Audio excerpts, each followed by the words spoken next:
محسن القلاف من السعودية، تفضل. السلام عليكم. السلام ورحمة الله وبركاته. كل عام وانتم بخير. وانت بخير وهنا اخي، اهلا وسهلا بك.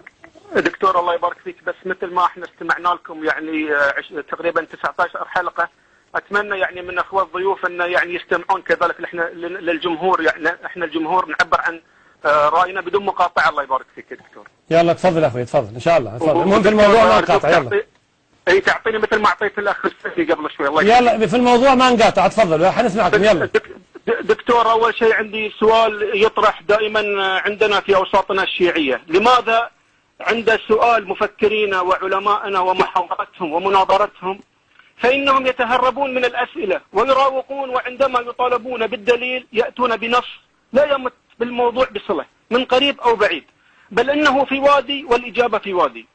وبالنقيض تماما عند إخواننا أهل السنة، فإنهم يعطونك الدليل في ثوان معدودة. وأتمنى من مشايخنا وعلمائنا احترام عقولنا نحن الشيعة.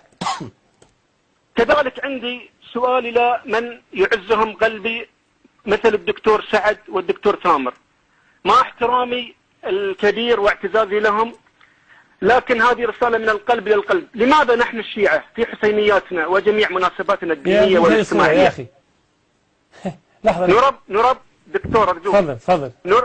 نربى ونعلم الكراهية والبغضاء والحقد، ويغرس فينا السب واللعن والكذب وخداع الآخرين، وتذهب أوقاتنا هدرا ونسكب العبرات والدموع على أحداث تاريخية مضى عليها مئات السنين. تبين لاحقا وبعد فحص الأسانيد وتمحيص الأدلة إنها مدسوسة ومكذوبة على آل بيت الرسول عليه وعلى آل أفضل الصلاة والسلام، لا تمت إلى أخلاقهم بصلة.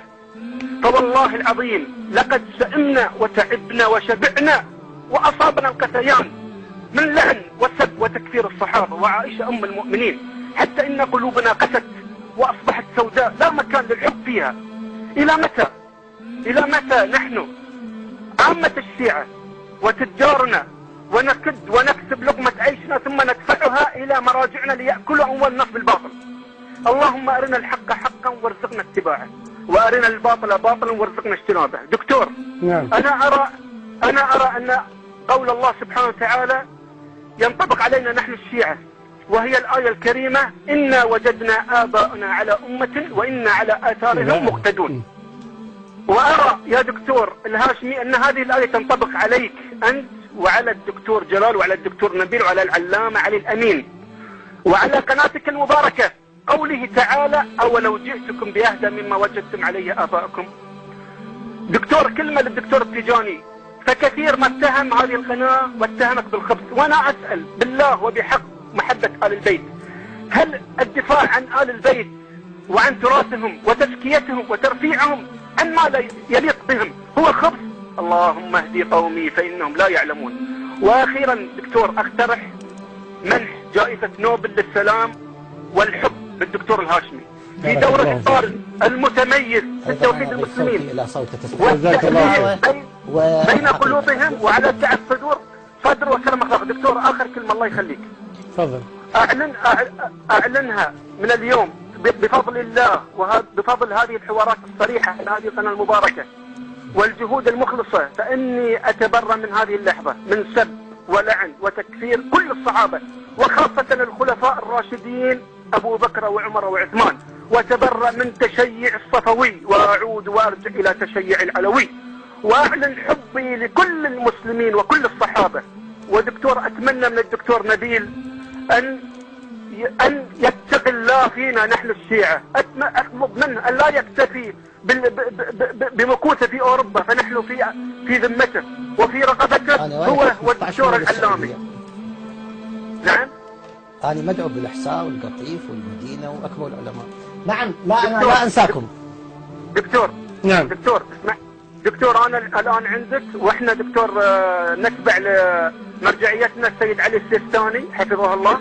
دكتور، إذا عندك سؤال ولا استفسار أنا أجاوبك فيه ثواني قبل ما يعني يذهب الخط إلى غيره بدون تقية. أي سؤال أي استفسار عندك من باب وشهد شهادة من أهله، أي استفسار عندك بدون تقية أنا الآن يعني أرد عليك وأجاوبك في ثواني معدودة. يعني إذا عندك استفسار ولا تريد تسألني عن موضوع الحلقة ولا النص؟ مع العلم يا دكتور يعني والله أنا يعني عمري 40 سنة في حيرة من أمري، يعني من يوم ما عرفت أقرأ القرآن وأنا يعني أقرأ القرآن وأرى مذهبي في وادي وتراثي في وادي وكلام الله في وادي.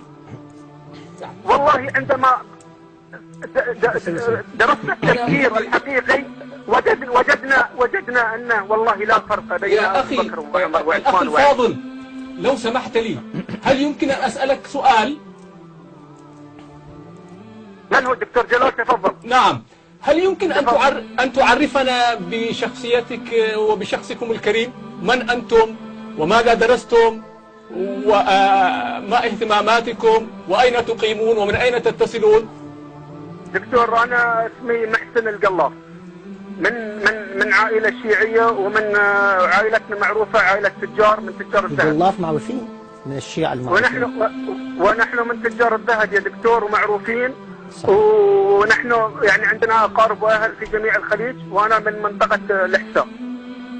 وأنا إنسان ما أقول لك طالب علم، لكن أهلي وأخوالي يعني من أهل علم ودرسوا في الحوزات، لكني أنا أعتبر نفسي مثقف فقط، مثقف عامي من عامة الشيعة، يعني مش متمكن في طلب العلم يا دكتور. طيب أخي محسن، شكرا جزيلا. شكرا لك الأخ محسن، بارك الله فيك، ونتمنى لنا ولك التوفيق والسداد.